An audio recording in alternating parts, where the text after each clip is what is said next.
Habang rest day ngayon sa ongoing Norway Chess Championship, atin munang gisahin ang mga maiinit na laban dito sa katatapos lang na Title Tuesday.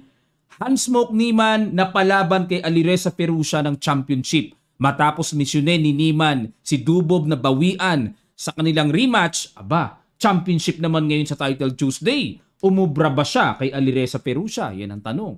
At Erdogmus, Grandmaster ng Turkey na sinusubaybayan natin, napalaban naman sa laging championin sa Title Tuesday na si Alexander Bortnik ng Ukraine. Yan po ang ating mga aalamin. Samahan niyo po ako.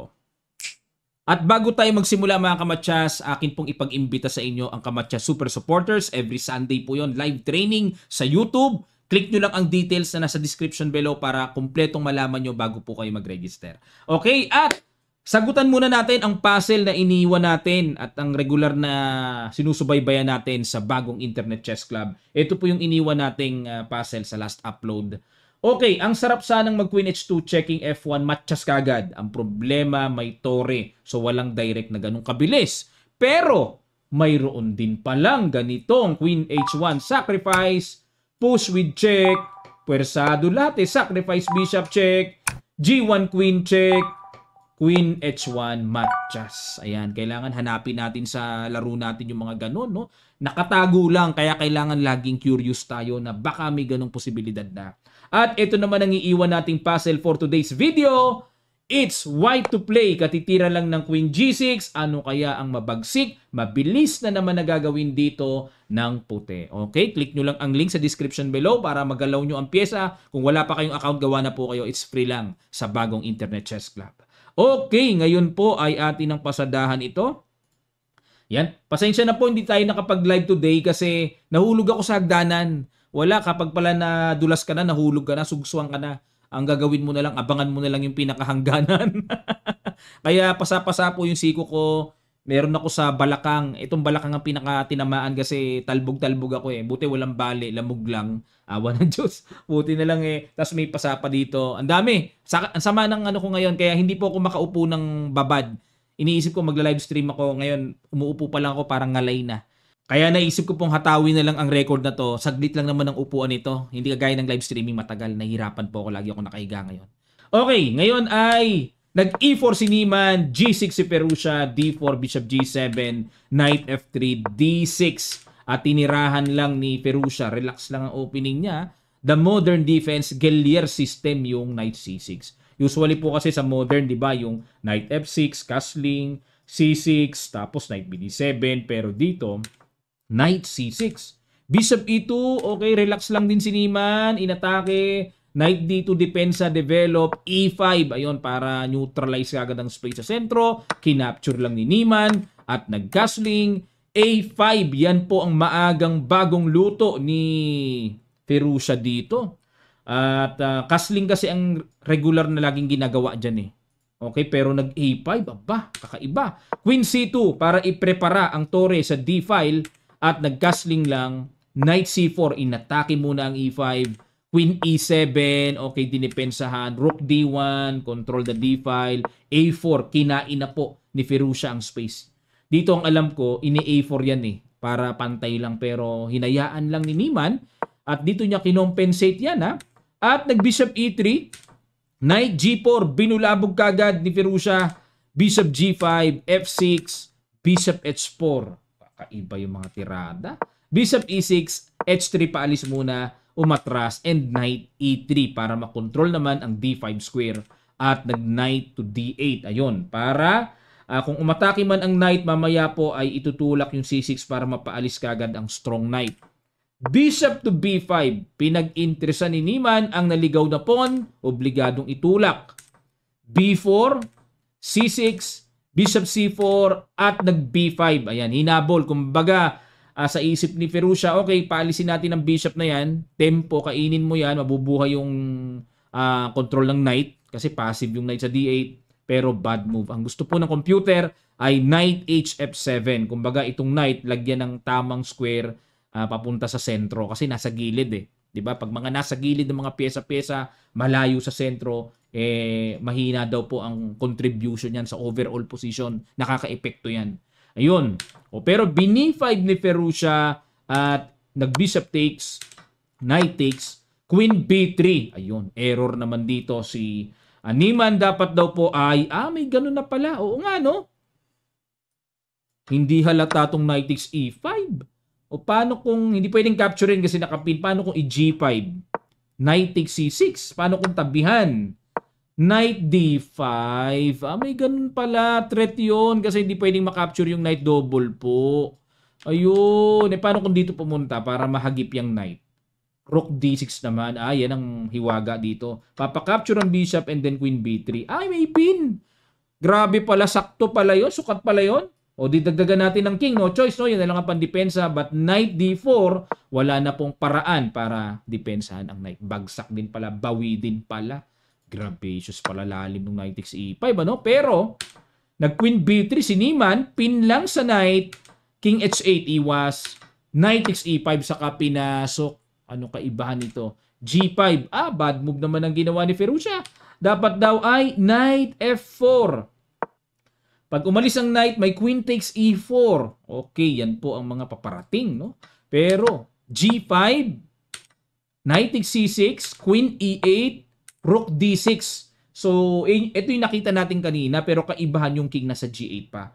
So, rook d6, tinuloy pa rin ni Niemann. Blunderatious ang binigay sa kanyang grado ng tira na yan. Okay, computer engine po nagbibigay ha, hindi ako.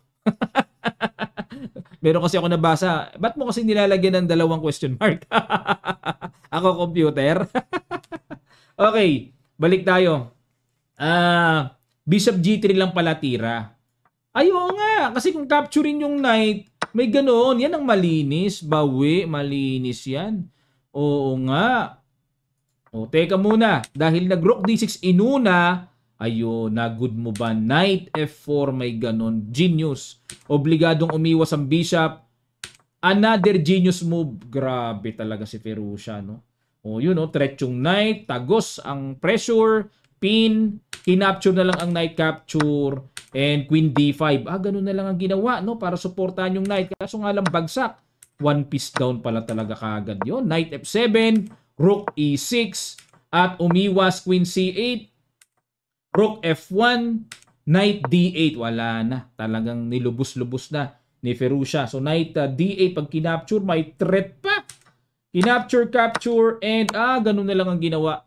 Kasi po wala Grabe, pursado lahat pala, no? Naka-threat kasi Reyna. Kung aalis lang, kuwang-kuha naman ang buong-buo ang tore. Sinabay na lang. Naku po. Kumbaga dito pinangahawakan ni Niemann, okay, parang lumalabas, dalawang tore ako sa queen, yung bishop niya baldado. Pero hindi po baldado yan, may gamit yan Ayan na nga, takes, king g7, e5, okay, at bishop g5. Kung walang bishop, ang ganda sana ng puti, kaso may bishop Ibang ito, may elementong iba May elements na iba check, ganon. Rook f3, pero nagbabaka sakali pa rin si Niemann na baka maka-swindle pa siya ng kakaiba. Yun nga lang po, wala, may bishop talaga May isang galamay King g2 and bishop g3. Ayan na po ang threat. Naku po. Nag e7 and check. Ayun. Okay, dire-diretso tempo. Malinis ang ginawa. Malinis. Aray nako. Matchakaw. Matchas. Grabe, ang galing ni Firouzja doon, Nakita pa niya yung rook a6. Ang hinangaan ko sa larong ito, yung rook a6. Tagus pala yun, pin pala yun, one piece down pala kagad ang puti doon. Nadali si Niemann, di umubra. Mamaya tingnan natin ang standing nila, ha.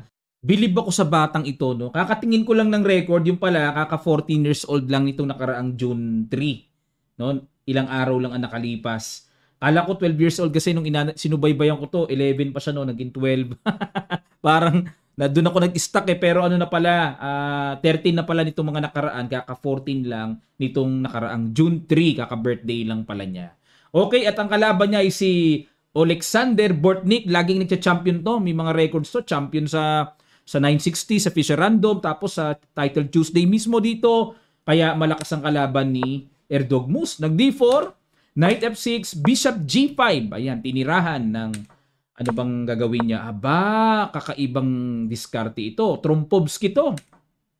H6, capture, and Knight C3. Naalala ko si GM Torre. Ayan, isa sa, ano niya to pet opening, ang Trompovsky. Nag-queen to D3. Ayan, angat kaagad para okay, castling ba yan mamaya? Tingnan natin. D5, castling. Ayun, ang agang castling queenside nga. Kinapture and queen takes. Diyan nagulat siguro si Bortnik. Kaya niya kinapture yan, expected niya, pawn ang pang-capture. Para yung pawn ay, kumbaga, hindi maiwanan ng queen. Manatiling may depensa. Ang ginawa ng bata, queen takes C3 pa talaga. Queen F4 check, at yan ang novelty kasi ang old line ay capture sa E4. Queen F4 check, King B1, kinapture. D1 pawn down dito si Pogi. F3, kinapture. Okay. Nilubos-lubos naman ni Bortnik. Castling lang daw. O, tingnan natin. Kasi po dito, mga kamatyas, ang kapalit na sacrifice pawn, yung developments, ang daming developments masyado. Queen pa lang nakalabas. Bishop D3, yun lang. Bad move. Dapat daw pawn tira ay Knight E5. Para may threat kagad ng tempo, no? Release the bishop, tapos Rook F1, mga ganon. Para rat-ratin ng atake ang reyna. Okay, Bishop D3, Knight C6. Ayun na, eto na. Ang simula. Queen G4, ayun. Confused na rin dito si Bortnik. At dapat daw Queen D6 doon ang safe square kumpara sa G4. Kasi nga H3, marunong talaga, galing talaga ng batang to. Pag kinapture kasi, naku, may factor yan, mabubuksan eh. Queen H5. Dapat daw dito Queen G3. Ito po, pakita ko lang, pag nag-Queen takes G2, may ganun kasi. Tingnan nyo po laman ito, yan, may tempo attack. Pag kinapture, may ganun. Yan ang mabigat. Threat ang queen, tagos, may matchas doon. Di obligado mag D4, may Knight takes D4. Ganun pa rin eh. Di pa rin maiwasan ang threat doon. Ganong katindi ang kamandag ng sacrifice pawn. Kaya nag-Queen H5. Bishop E4. Ayun. May mga nasasayang ding tire, no? Pero ang perfect move daw ay Queen E1. Okay, para G4. Ganon, Okay. Balik tayo sa Bishop E4. Queen A5. Queen E3 iwas. Siyempre, siya umaatake eh. Ang batang to, no? Iwas talaga kasi lugi na sa pyesa eh. Knight B4 threatening. Ayan na. A3 obligado. Knight D5. Queen F2 iwas muna. Bishop D7. Knight E5. Tineret ang bishop. Bishop E8. At nag-Knight G6. Ayun. Bagamat para sa akin po ay talagang pormang-porma to sa akin. Kasi kuha na yung tore. Diba? Kuha talaga yan eh. Pero ang mas mainam pala, capturein ang knight. Pag kinapture ng pawn, saka palang mag-Knight G6. Ibig sabihin, may something ito. Pag Knight G6, ano kaibahan? Kung yan ang unahin. Naka-Bishop B5. Ayun. Ano diferensya kanina? Paano kung ito unahin, ganon dito? Paano kung ito? Ano diferensya? May Knight E7 check. Pagka gumanon, Rook F1. Ganun lang. Walang ine-expect na no? Na mas malala. Tingnan natin, ganon. Knight F8, capture, may sabayan. Kasi may tempo, no? May tempo talaga kasi obligadong capturein nyo kasi may depensa na eh. Takes, okay? Daming bitin-bitin. So, bago makuha yung knight ng buong buo, pumingas muna ng isang pawn. Kinapture, ayun. Dapat dito daw ay Bishop C4 naman. Ayun, tapos magda-Knight C5. Okay, yan pala tama. Pero, kumapture, Rook takes F1. So, lakas ng atake. Naku po, imagine niyo Queen F7 check, King H8. May sabayan ng sacrifice doon. May matcha sa back rank. Diba? Knight F6, hinarangan yung paparating na Queen F7. Bishop F3 muna. E5, okay. Kasi isolated, gusto ni Bortnik alisin yung isolated na yan para wala na siyang kahinaan sa pawn structure. Pero dapat daw ay C6 lang. Solid lang. Okay, E5, D takes E5, Queen takes E5. Piningas yon, Rook D8. Ayan, maganda po sana Rook B8, di ba? Usually ganyan ang epektong ginagawa, di ba? Kaso may Queen takes A7 eh. Hindi tutugma, hindi sakto. Kaya Rook D8 lang. Piningas pa rin ang pawn. Queen B5, threat ang tore, at nag-Queen A6. Okay? Queen E5. Ngayon, si Bortnik naman ang takbo ng takbo kasi this time lamang na ng pawn si Erdogmus. Talo siya sa endgame dito pag nakipagsabayan. Queen C4, checking H8, Bishop F3, Rook D4, Queen C3. Galing ng bata. No? Grabe. No? Galing ng ano na to? Parang mala Carlsen din to para sa akin. Parang mala Magnus ng bata si Magnus. Antindi rin eh. A4. Rook B4 and Rook D1. Queen B6 check at nag-Queen D2. At dito po ay yun na kasi ang threat. Makikipag-simplify na at medyo naumay na. Flag down. Hindi na rin nakatira. Pero kung ilalaro, I believe talo na rin to eh. Kasi bishop, tapos yung lalandingan ng paspon, 'di ba? Hindi naman maka-rook takes A4 kasi may Queen D2. May exchange ang queen, bitin ang tore, may check tempo pa doon. So grabe. At ito po ang standing nila mga kamatsas, kaya ako napabilib sa batang 'to eh. Kasi tingnan niyo naman, third place, not bad. Champion si Ferrucia, Jeffrey Song ang second place, pinakamataas ang tiebreak. Buchholz tiebreak sa 9 pointers, no? Hans Niemann, pinakamababang tiebreak sa 9 points. Pang 7, Nakamura pang number 6. Ayan, si Nakamura ay kasalukuyang naglalaro po sa sa Norway Chess, no? Parang may laro sila nito Naglaro pa rin siya ng yung iba hindi na naglalaro ng ibang kahit online tournament no. Ito si Naka, sinasabay niya kahit nandun pa siya sa Norway, talagang hindi niya pa pinalagpas itong grabe. Okay, so ito po ang update sa nakaraang Title Tuesday, late edition. At muli po pinag-iimbit ako na suportahan nyo ang Kamatcha Super Supporters. So marami pong lessons doon na makukuha kayo. Di man kayo maka-attend every Sunday ng live 10 to 12. Automatically recorded po ang session for your reviewer. At meron din pong study files sa Lichess. Ipapasok ko yung inyong username account once na kayo ay mag-member para ma-review nyo via PGN naman. Mari-review nyo may board. Okay, bukod sa video, meron pa kayong files sa Lichess. Okay, maraming salamat mga kamatsas at pagaling muna ako saka ako magla-live Kagaya nito, talagang ngalay na ako, tinitiis ko lang talaga yung recording na to at saglit lang naman di naman ganun katagalan. Pasensya na po. Okay, maraming salamat. Magkita-kita pa tayo sa mga susunod pang chess updates.